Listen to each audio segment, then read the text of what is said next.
Brigitte Hadès, quel regard porte-t-on en Grande-Bretagne sur ce mouvement inédit en France et qui a pris tout le monde de court? En Angleterre, en Grande-Bretagne, les gens sont surpris. En même temps, ils connaissent les Français. Ils se disent que c'est un mouvement révolutionnaire ou en tout cas pseudo-révolutionnaire, mais qui est un mouvement, une colère générale.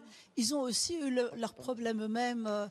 Ils ont fait des mouvements comme ça il y a quelques années, en 2011, par exemple, quand Cameron avait augmenté voulait supprimer les subventions pour les universités.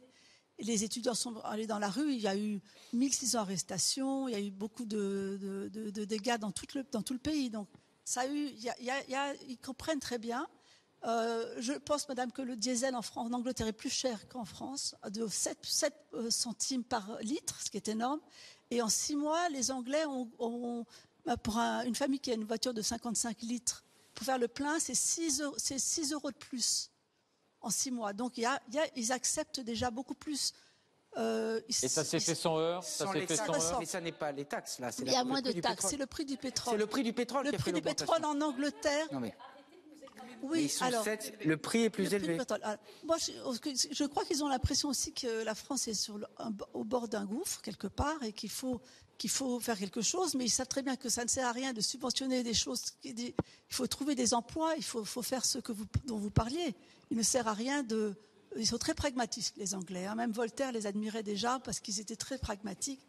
Et ils ne pensent pas du tout qu'il faut subventionner les gens qui sont au chômage, etc. Ils veulent les aider, il faut les aider à trouver des emplois. Ils ont créé des services, ils ont fait des choses comme ça en Angleterre. Il n'y a pas beaucoup de chômage en Angleterre. Les gens sont beaucoup plus prêts à accepter les choses qu'en France. Ils sont plus patients. Je pense qu'il y a quand même un exemple à prendre dans l'Angleterre. Bon, il y a eu des problèmes récemment, ils se sont laissés déborder par les problèmes les craintes des migrants, etc. Mais l'Angleterre était quand même un pays qui a tout d'un coup a une révolution complète dans le bon sens du terme, dans un sens positif, dans les 20 dernières années. Moi, j'ai vu l'Angleterre changer tellement en 30 ans.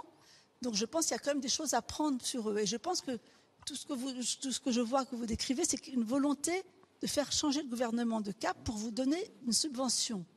Et c'est très méritoire et c'est normal dans tous les problèmes que vous ayez, que vous le demandiez. Et peut-être qu'il faudrait s'interroger sur la façon dont vous pourriez parler avec tout le monde, trouver des terrains d'entente, parce que je pense que le gouvernement, il est tout jeune ce gouvernement, ils n'ont qu'1 an. Qu'est-ce que vous voulez qu'ils fassent en 1 an? Ils ne peuvent pas faire des choses qui a fait 40 ans qu'on a une politique en 40 ans qui est désastreuse.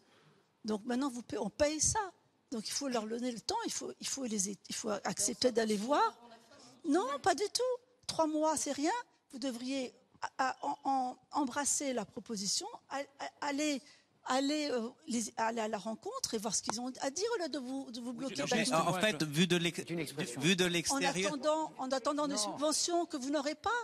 Juste une chose. On n'a pas les moyens, la France n'a pas les moyens. L'exemple anglais est très, très intéressant parce qu'ils ont une protection sociale qui est bien moindre que la nôtre, une assurance chômage qui est bien moindre que la nôtre. Oui. Ça veut dire qu'on est un pays